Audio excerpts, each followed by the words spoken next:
Is Turkey a friend or an enemy of Israel? Is it a stabilizing or destabilizing element in the Middle East? And is it openly anti-Semitic or just speaking internally to its own public? Well, this week there was a terrorist attack, or an attempted one, against Jews in Istanbul, in the capital of Turkey. And today we're breaking down everything related to Turkey and its regional influence. Let me give you some more news about the situation. Turkey is now considering to give up its Russian-made anti-rocket, anti-airplane defensive systems in order to purchase American top-of-the-line air fighting jets. Okay, is this a signal of something happening in this region? We're going to know pretty soon.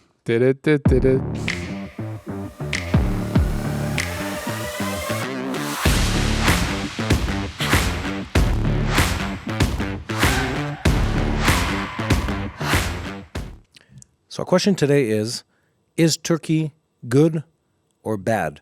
And I'm asking this because we've been talking about this nonstop for months now. They say they want to be part of the stabilizing force on the ground in Gaza. But at the same time, they're stealing land in northern Syria. They say they want to be part of a regional alliance, but they make threats against Israel on a daily basis, according to the Israeli Prime Minister office, 3 times a day, not just once. In front of any crowd that wants to hear something against Israel. Yeah. But according to the Turks, this is just internally. It doesn't mean anything for the public, to threaten to down the plane of the Israeli Prime Minister. Yeah, which is a threat the Turkish president makes on a weekly basis, it seems, that he will eliminate Israeli politicians, including our prime minister. And then Thomas Burke, the American emissary to this region, says, no, that's just internal political talk. Yeah. Don't take him at his word. Don't take him at his word, And we learned that we need to take our enemies at their word, especially when they're stating that they want to destroy, annihilate the Jewish people. So let's break it down, Mati. Okay, we see that in this region, the Middle East, you cannot have a vacuum of power. What we've seen in the last 2 years is that Iran, which was the regional power, has been weakened significantly by the proxies, Hezbollah, Hamas, and the Houthis, and other terrorist militias in Iraq and also in Syria have been weakened significantly, and now a new power is rising up, and it looks like it's the Turks. So their leader, Erdogan, is stating that they want to be the Ottoman Empire once more, and they are willing to send troops into Gaza. They already have troops inside Syria. They want to give up the alliance with the Russians in terms of buying their military weapons and acquiring top-of-the-line U.S.-made munitions. Do we need to worry about this? Yes. Short answer, yes. Long answer, yes, but. And that's the problem with everything here in the Middle East, is that the relationships are super complicated. Turkey's been emerging for years now under the leadership of President Erdogan, who seems to win every single election miraculously in a landslide. That people love him. Yeah, according to President Trump, he's the model of how you can always make sure that you win elections. He said this in front of him, by the way. Watch the clip; it's unbelievable. Erdogan looked confused there. Erdogan doesn't speak fluent English. Yeah. The translator was the one who was confused. He wasn't sure if he was. He wasn't sure if he's going to survive the next day. Anyway, so here's the story. Turkey is a complex country. It's an enormous country. It has an enormous population, but it faces a huge amount of challenges, both internally, politically, financially, and regionally. And what they've been trying to do, as things sort of shift in the Middle East, is once again reposition themselves as the kingmaker, as the top dog, as a substantial force that has to be involved in every conversation. And I have to say this, multiple times they've succeeded in doing exactly that. Exactly. Yeah. In Syria, they have forces now inside the Syrian grounds, and according to them, they are defending Syria and Turkey from Kurdish terrorists. So they have this angle to claim that they're defending their people and fighting the bad guys, and now they want to send their troops into the Gaza Strip. I mean, what do they have to gain from sending Turkish forces into Gaza? And according to recent reports, they are also willing to engage the Hamas terrorists and trying to disarm them. Well, that's what they're saying. That's what they're saying, yeah. They have Hamas leaders that are now residing in Turkey. They're the only country that are now giving them long-term asylum. So if we want to understand the psyche of the leadership of Turkey, maybe we go to our chairman of the Knesset, who says that the 3 tenets of power in politics are the 3 kafim. Kesef, kavod, v'koach. Money, power, and honor. Yeah. And he understands completely the Middle Eastern culture. He lives it every single day. That is what they're going for. They're going for the money. They're going for the power. They're going for the respect. So how does that look? On the one hand, they're involved in what's happening in the Gaza Strip. They were, and I say this as a compliment to the Turkish government, hugely instrumental in the ceasefire agreement with Hamas. Why were they hugely instrumental with that? Because Hamas leaders are residing in their hotels. Exactly. So they say, hey, guys, either we give you up or you sign this agreement. Is it a good thing or a bad thing? It's both at the same time. Yeah. On the one hand, they put a lever of power on the head of the Hamas leadership outside of the country. On the other hand, the reason they have that power is because they host Hamas. All the time. So, you have those two equations. It goes on. They said they want to rebuild the region. They want to be part of supporting the finances of both Lebanon, Syria, and the Gaza Strip, of course. And they do that by sending aid and cash. But what do they also send? Ships full of terrorists and weapons. And they do that to the Gaza Strip during the war. Yes, and before the war. And before the war. Exactly. And the Mavi Mauma is a very well-known case where the Turkish government got behind a Islamic Brotherhood-related organization in Turkey and sent literally a shipload of weapons and terrorists to the coast of Israel to try to break what they called the blockade on Gaza, what we call a shipment of terrorists and weapons, which is exactly what it was. Exactly. So guys, just before we start, make sure to like, share, and subscribe. And I have a question for all of you, so I would like to hear you answer it in the comments. Our producer here thinks that this sweatshirt belongs to the 80s or something like that. Or jumper. A jumper, how you call it. So tell us, does this look good? Are you going to side with Gitai and tell me that the sweater is not flattering or not a good look? Or do you like the sweater? Let us know in the comments. If I win, Gitai has to wear a turtleneck for the next 30 days. Got it. Yeah. And it's all debating on the comments. Amounts of comments for or against this sweater. Let us know. Okay, very interested. Back to talking about villains that are not me wearing a turtleneck. Let's talk about President Erdogan. He's this very, very enigmatic character. Enigmatic? Yeah. What's that mean? Is it a good thing or a bad thing? No, mysterious. Okay. Enigmatic. It's mysterious. He's a mysterious character because Enigma. Okay, got it. I don't think it's that enigmatic. I think it's just anti-Semitic. Hey, Tomer, you're good with the words. Tomer is impressive. So let me ask. I'll ask it the same. It's a question of is it good or bad? Is President Erdogan, is he just a radical Muslim, or is he playing a very, very well-crafted diplomacy and international power game? The answer is yes. Also internally. He's both. He's both a radical Muslim who sat in Turkish prison for being a radical Muslim. By the way, in Turkey, sitting in prison as a politician is a common practice. They say it's the way you have to go through to make it into regional politics. Sorry, national politics in Turkey. It's a joke. It's a joke in Turkish politics. So he sits in prison for being a radical Muslim, but the Turkish population supports him greatly. He's also a man who knows how to play the power game with other countries, getting the European countries to pay him to stop Syrian and Iraqi refugees from entering into Europe. Pay him a lot of money, by the way.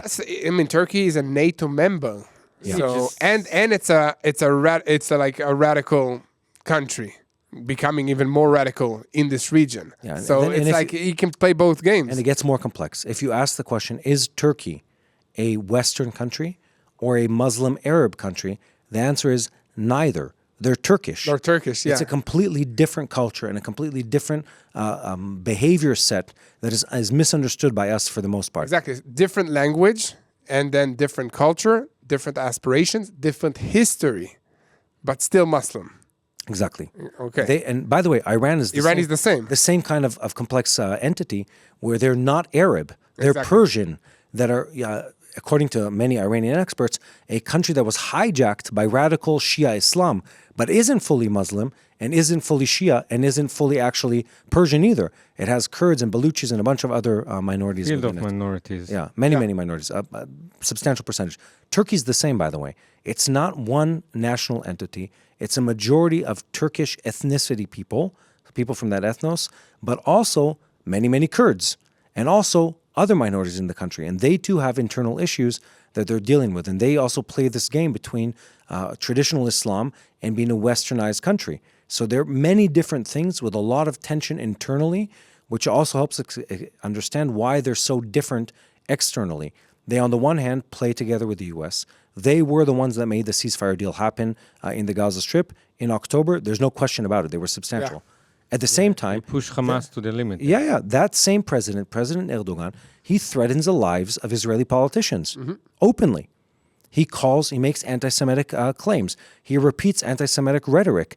They attack people that are Jews or related with Judaism inside Turkey itself. They call for violence against Jews. They call for terrorism. So they're all of these things together, very complex. And then we go to the question of, why does this matter? And the answer is because they're really strong and they're really influential and they can change. And this is not just Israel. How strong they are? Let me explain. So not just affect Israel, Lebanon, Syria, Gaza. They're affecting what's happening in Greece. They're affecting what's happening in the Aegean Sea. They're affecting what's happening with oil and natural gas pipelines that go from what is, let's call it the Arab Sunni world into Europe. They control a lot. And when you look at that, where they sit geopolitically, where they sit financially, where they sit religiously, they sit on a lot of really important junctions, and they've been throwing their weight a lot. I would say they're the connecting country between the Middle East and Europe. And that's exactly the atmosphere that's going on there. You have many European factories that are stationed in Turkey. I know that most of my home equipment is made in Turkey, like Bosch, what is it called? Electronics, consumer electronics. It's like I think it moved from Germany. Your shampoo, your toothpaste. Yeah, the tiles in your bathroom. Most the toiletry in your house. The consumer appliances that we use throughout Europe and Israel is sort of part of that market. So it's either made in China or made in Turkey. That's what I see in my household. A very high percentage. Exactly. And a lot of the furniture too. That's very substantial. So why would they gain from sending troops into the Gaza Strip? They want to be a regional superpower again. So they just want to be everywhere? I mean, they want to influence everyone. And so think about it from this perspective. Turkey is not talking about Gaza because they care especially about the people of Gaza. Maybe someone in their government does. For the most part, their actions are more towards aggression against Israel. And they look at every possible angle that they can. They're reading the Iranian playbook, and they're saying, where can we be on Israel's front door or back door in a place where we're able to affect threats or to apply policy against them? And Gaza is a great example of that. Didn't they learn from the last 2 years that Iran suffered from being the aggressor against Israel? But they're not using that same type of aggression. Because if they're thinking, I'll do it better, I'll be better than what happened to Iran. I think they do it better because it's Iran only does destruction. They've never exported policy. They've never exported hegemony in the sense of being like a regional overlord. Because Iran doesn't say they don't have proxies, basically. Turkey. But not only that, it's like the Iranian government doesn't try to say we want to have a regional effect that pulls politics in this way. They just want to destroy. They want to have the Ottoman Empire back. I'm saying if you compare that to Iran. Okay. Iran wants to break down and destroy. They're very, very clear about that. It's very much like a destruction path. And the Turkish government isn't that. They're not trying to export terrorism. They're trying to extend their power and influence. That's what they're trying to do. So it's a very different play. And they're not trying to, you'll see it. They don't carry out terrorist attacks. They don't, through proxies, carry out terrorist attacks. What they're trying to do is build up regional power. And they think very carefully about how to do that. I'd say they're closer to the Chinese in the way they exact foreign policy than to the Iranians. They look at the money path. They look at trade. They look at where there's like a weak link that needs someone to intervene in, and that's where they enter. And then they're able to really affect the conversation and show everyone who's looking the Turkish government is the strong one. They're the influential ones. Let's play a game, okay? Let's say the Turks are now on the ground, boots on the ground in the Gaza Strip area. Are they going to fight Hamas terrorists to get them disarm of their weapons? No. There's no way, right? They're going to be there. They're going to say, we are maintaining the agreement and then letting Hamas terrorists infiltrate from the sidelines. Maybe not actively, but that's really the problem. We've been talking about this a lot in the daily boots. You really have a problem. Like very few Muslim countries are willing to pay the price of having their soldiers. It's two different things. Fight directly against Hamas, which is another Islamic entity, or worse, as from their perspective, have their soldiers be killed by Hamas terrorists. That would be a huge PR problem for these countries. Exactly. So what do they do if they're afraid? People will say, we want revenge.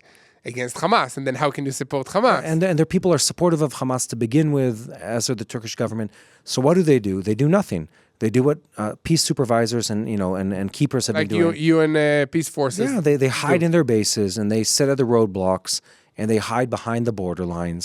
They're not going to be effective in stopping Hamas. So Hamas will de facto control the terrain, which is they're already working on as we speak. Which is what they're doing now. Yeah, the only one stopping them now is the IDF in the region. There's plenty of countries, Turkey included, that will be happy to do humanitarian or engineering work or civil governance or whatever, but they don't want to be fighting against Hamas. That's the last thing they need from a PR perspective. So it's really tricky in that sense. What they would probably do is they'd use this as a mechanism to weaken Israel. So saying like, our troops are here, Israel cannot bypass the Turkish troops, and then Hamas is protected. And vice versa. Or they do a more complicated political game. They'd ask Israel for something. It's typical blackmail. They'd say, hey, we want something, a special embassy to the Palestinian people on the Gaza border or in Ramallah or in East Another Jerusalem. border crossing with an airport. Something that Israel can't give them or doesn't want to give them. And then all Israel says naturally, no. And what happens? Suddenly, the Turkish forces in the Gaza Strip, let's say Israel would allow them to be there, which is not going to happen, they suddenly forget that there's an area that they need to protect. And then Hamas finds itself on the fence again with Israel. Israel makes a big noise. They send a ton of forces over there. It's an international incident. And Turkey says, we're very sorry. Without what we asked for, we wouldn't be able to do what you asked us to do. Exactly. And so then it looks like we violate the ceasefire agreement by protecting ourselves. But not only that, every one of these exchanges ends with Turkey gaining more power. Yeah. Because Israel doesn't want to go to war against Hamas. Now it gets even more complicated. Let's say that plays out. And now Israel has to strike against a target that's mixed between Hamas forces and Turkish forces, and Turkish soldiers are hit by IDF forces. That's an international incident. Exactly. Big time. So then, and this is why Israel is so hesitant to have Turkish forces. Hesitant's a nice word. Israel will veto. Vehemently rejects this idea to the core. So that's what would happen, and then Israel would be fighting with its hands tied behind its back in the Gaza Strip, and we say, absolutely not. No. So let's talk a bit about what Turkey's been doing in the region so far. You talked about this, the power vacuum. Mm-hmm. So Iran falls to a great degree, Hezbollah falls, and then their area of influence, and the Russians, by the way, they retreat from what was full Syria, now is part of Syria, under Ashara. They retreat. Latakia area, their bases. Coastal areas of Syria. They retreat from that area. Syria looks on that and says, now's our time to take over terrain. There's another play over there that has to do with the Kurdish minorities inside of Syria too. And they take over some terrain and they put a squeeze on like that area on a military level. And then they say to the world, this is what we're doing here. Now we want more. Exactly. We want more. This is not enough. We need to have influence in the Mediterranean. And there is a whole power struggle between an alliance related to natural gas. Yeah. And there you have Israel, Cyprus, and Greece that are controlling a huge pipeline to feed Europe with energy. It's a big project that is in the making for many, many years now. You need to explain this to people. It's like a really big issue. It's a huge issue now. Yeah. So basically, there are a few natural gas reservoirs on the Mediterranean Sea. And these gas reservoirs are controlled by Israeli companies, and there is a pipeline leading into Europe so that Europe will have energy, gas. No, but it's not active yet. No, it's a big project that is in the making. In construction or for in the making. many years now. And the idea here is to give Europe energy that is not through the Russians, to have another energy source into Europe. Yeah. Okay? And this trilateral agreement between Israel, Greece, and Cyprus will strengthen these three countries, which is something that the Turks is opposing because Turkey is occupying half of Cyprus, which is something nobody talks about. Nobody cares. A lot. Yeah, for many, many years. Many years now. Yeah. So there's a big dramatic deal. Plus, the Greeks Navy and the Turks Navy are not friends, and there is a conflict of interest related to the territorial water of the Mediterranean Sea. Big issue. And now Israel is signing a gas deal with Egypt, strengthening this trilateral alliance and weakening Turkey. Right? Yeah. But all of this is each sentence is worth a podcast. Oh yeah, I was gonna say It's very hard to explain. It's so complicated. Yeah. So the question is, where does the gas flow through, and where does it come from? So one route that the Turkish want is they want any natural gas and any oil that's flowing from the Middle East To go through them. You'll go through them. Be it Iraqi, be it Israeli, be it Lebanese, because there's deposits throughout the coast of the Mediterranean. So Lebanon, Israel, Egypt have like these deposits of natural gas. And if the pipeline runs through Turkish territorial waters and then on like the land of Turkey, And they get taxes. then they control it. Let me just give an example of how this works. Russia has a huge amount of natural gas that it sells to Western Europe, namely Germany, by the way, a huge amount to Germany, less in recent years. And when the Germans don't play nice with the Russians, according to their opinion, then someone that will remain unnamed sabotages the gas line from Russia to Germany, and then suddenly there isn't gas for heating homes in Germany that winter. Huge geopolitical lever of power by the Russians on the Germans. Turkey wants the same thing. They want to have that power to be the on-off button to allow resources in and out of the region. In Europe especially. Exactly. Where there's a lot of money to buy those resources. Yeah. And then Israel says, well, Turkey's our frenemy on a good day and our full-on enemy on most days of the week. Let's circumvent them. Let's bypass. Let's go straight Cyprus, Greece into Europe. Underwater, Yeah. massive project of a gas pipeline. Exactly. And Turkey hates that idea. One, they really dislike the Greeks. They're an active adversary of the Greek Navy, the Greek Air Force. They, on a daily basis, almost violate their airspace and their naval space. They do it intentionally to weaken the Greek country. And the Greeks are supporting Cyprus. Yeah. But it's more than that. The Cyprus peace happens because there already was a competition between them, over who's sort of the gateway into Europe from that side of the Mediterranean. So Turkey really dislikes that idea, and it's throwing around its weight a lot to prevent Israel from being able to ship directly through Greece. Because what happens, and you described this beautifully, what happens if now there's a deal and Israel is exporting natural gas from Israel to Egypt? That deal was, 110 billion shekels over 5 years? 120 billion over 5 years, something like that. It's the biggest. It's the biggest natural gas deal in history, from what I remember. And that's Israel. Israel selling to Egypt, by the way. And it's and putting because Egypt on the right place with us because they need us now. Yeah, but that's because, so basically Israel is extracting the gas from the ground, sends it to Egypt. Then Egypt has gas refineries to make it into a different they can export gas they can export or something like that, and then ship it through the pipeline to Europe. Or through other stuff. They use it themselves. Yeah, I think that's you. Yeah, sorry guys.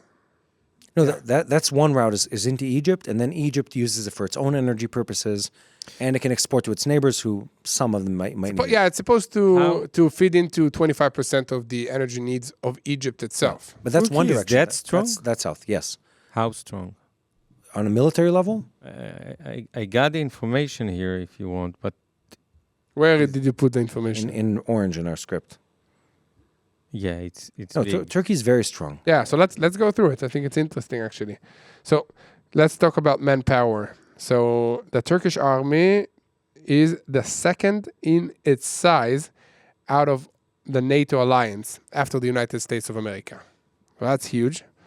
That's huge. So it's about 355,000 soldiers, active soldiers in the Turkish army, and then 378,000 reserve military personnel, and 150,000 civil military forces. Mm-hmm.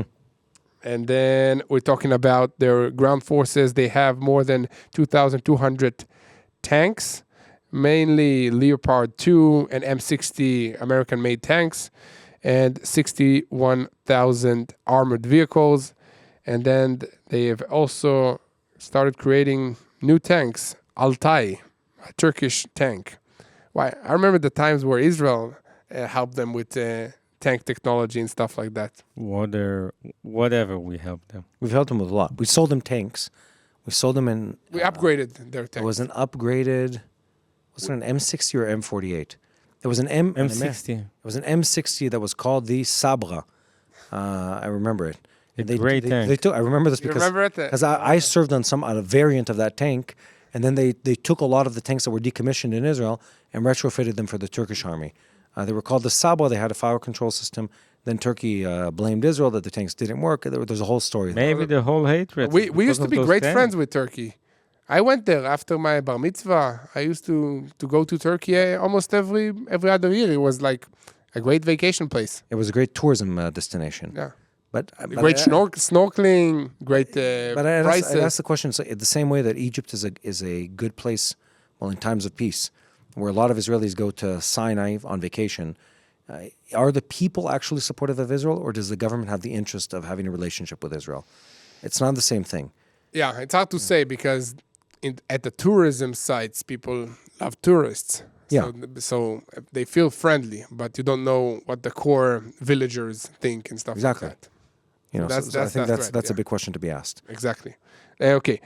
In 2025, Turkey is planning to have more than 80% independence on the production of its own military needs. That's like huge for this size of an army, meaning to create everything in-house. And then they have also UAVs and rockets, and she's a world leading in the unmanned aerial vehicles like the Bayraktar, which is one of their unmanned air, like suicide drones basically.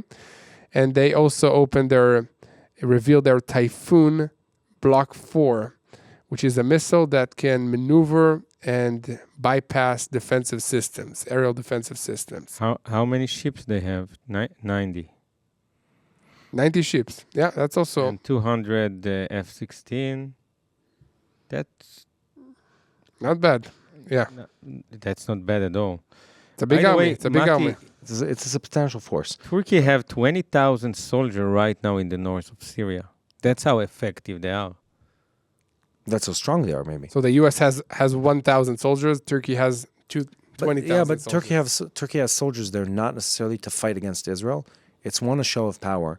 Two, it's in a region that in their country is a very, very tricky region. Turkey's been fighting a war against this. This is very, very complicated. I'll say it as a headline and move on. Against know all the details. You're the only one that's been there. Yeah, I've been there. against multiple Kurdish, let's call it resistance organizations. Mati travel all over. Back in the day before, while it was still safe. Area. So Turkey's fighting against one of the let's call it, or the independent Kurdish organizations. Specifically, the fighting against PKK. The PKK is the one Turkey's fighting against, and there's a region inside Turkey proper that has a Kurdish, very large. They're not a majority. They're not a minority in that region. They're a majority in that region. They're a minority in Turkey proper. So they're very concerned with the Kurds because they don't want the Kurds to have autonomy, and the Kurds look at the same situation that the Turkish look at destabilization, and they say, "Guys, now is a time where we can stake out a country." In Iraq. Exactly. Iraq is Syria, weakened. yeah. Iran is weakened. Turkey is not in the picture right now. Syria is falling. Bang, let's get a country. And the Turkish government looks in and says, we really don't want that to happen. They fear and hate the Kurdish minority, and they've treated them very poorly throughout history. And they take an action against that. So the reason they have forces over there is in part to deal with the Kurdish minority or majority in that area, whatever, to deal with the threat that's perceived by the Turkish government. Mm-hmm. But it gets farther than that. Turkey, and you talked about this in the beginning of the podcast, they're playing a game also on who their military alliance runs with. Are they buying American equipment? And they're a huge trade partner for the Americans. Yeah. Just to respond to what Tomer said, there is no scenario nowadays that a modern army can self-provide itself. Everything, yeah. It doesn't make any financial sense. The only country that can do that would be the United States, and even they buy a lot of equipment from other countries, including from Israel, by the way. Exactly, and from others. Yeah, they buy a lot of equipment from other countries too, including weapon systems, including assault rifles. I mean, it's far more complicated in the modern reality that we're living in. So Turkey plays the game. Mm-hmm. They want to buy certain things from the United States, and they threaten the United States, if you don't play nice with us, we'll buy it from the Russians. Exactly. That's the game they're playing. But now after this 2 years of war, we've learned that the Russian systems don't work as well as the American systems. Or at all. The Or they don't Israeli work at systems. all. All don't work at all, yeah. So I think that not many people want to buy from them anymore. So I don't know, Mati. So do you think that, I don't know, do you think that they're going to become stronger and stronger? I don't see a way of weakening them one last thought to understand, which is people misread the intentions and the agenda behind many countries' actions. And they think that their government looks only at the short term, and they think they're only rational in their decisions. Because they think it from a Western point of view. But even Western countries don't do that. Western countries, too, do things out of a desire for prestige, for respect, for a place in the global standing. And that, by the way, is the logical thing to do, because the way you're perceived as a country affects all your other metrics. It affects your demographics. It affects immigration and emigration from your country. Yeah. It affects your trade deals. It affects everything. So when you project power, everything else gets better because you seem like a healthy horse to bet on. So Turkey looks at this, and here's their problems. They have a corrupt political system, and the corruption in their political system has weakened their economy dramatically. So much so that many businesses have left Turkey, and that they have a lot of internal tension that has to do with the corruption that takes place. For instance, every time there's an earthquake in Turkey, which happens about every 20 years, from what I remember, a bunch of, let's call it national projects fall apart, and then you find out that the contractors were corrupt and stole the money and built them poorly. They didn't reinforce the concrete They didn't use real correctly. concrete, etc. Anyway, so that's one example. So they have internal financial issues because their policy, as it is externally, is very problematic internally. Some of it is good and much of it is crazy and terrible. But they have a demographic problem too. Countries that lose hope and emerge out of a second world country into a first world country, they have a demographic decline where the women in the country and the families have less kids.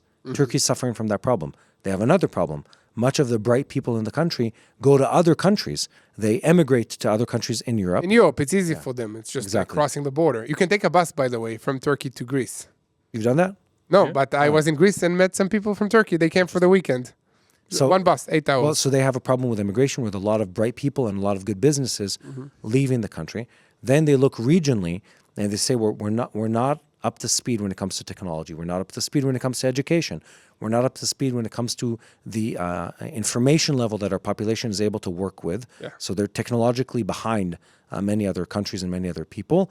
And then they look at the region and they say, we want regional power because our ability to threaten Europe when it comes to immigration, that's power. Our ability to put a chokehold on naval travel from the Russians out into the Mediterranean, that's power. Yeah. It always has been historically, by the way. Our ability to be the one that channels natural gas in and out of Europe, that's power. Our ability to threaten Israel, that's power. And then when you add the icing on their ideological cake, which is the fact that Erdogan truly seems to be a real anti-Semite and real... He really believes in it. He really believes in it. He's been saying it for so many years, we have to believe him at this point. He seems to be a true radicalized Muslim Brotherhood man and a true anti-Semite to the core. You combine those things, and they're a very scary adversary. They're a very scary entity in this region that seems to be going more and more in the path of irrational behavior, according to our book. And it's quite terrifying when you think about it from that perspective. I think when you go to a full-on irrational behavior, that's when you start also to collapse. So like they're growing because they're thinking and they're playing the wise political game in the geopolitical area in this region, also by aligning themselves with the US and with like the West. And then once they move full speed on the radicalization, that's when they're going to collapse. Yeah. I mean, so here's an analogy to help this. In Israel, I don't know if they do this in other countries, when you have a child that's like the bully or misbehaves in a classroom, the teacher grabs him and says, come, Moshe, Yair, Mati, whatever, come sit next to me. And they put him beside the teacher. That's where Turkey is in relation to the United States right now. Okay. The United States, and Trump does this physically. It's not just, come Erdogan. Come Erdogan, come sit next to me, sits him down. This is a good friend, good guy. Many years we've been good friends. He knows how to win elections. Yeah. and he brings him close because he wants him to be his ally in the region. He wants to stabilize him. He wants to steer him in the direction that's positive. And again, countries look at these things. It's not black and white. It's what can I get from this partner today? Does it last tomorrow? We don't know. But for today, this is the best thing we can do. I'll say this. Turkey is strong enough and influential enough that they have to be taken into account.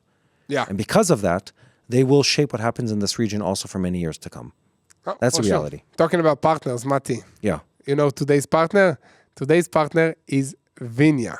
Mm-hmm. For those of you who do not know Vinia yet, Vinia has been with us for 2 years now, and they are an Israeli supplement. It's basically this little pill that extracts all the good stuff from the grapes in Israel, puts them in a pill, lots of antioxidants, and it's supposed to increase your blood flow and make everything better in terms of energy, in terms of your feeling, your mood.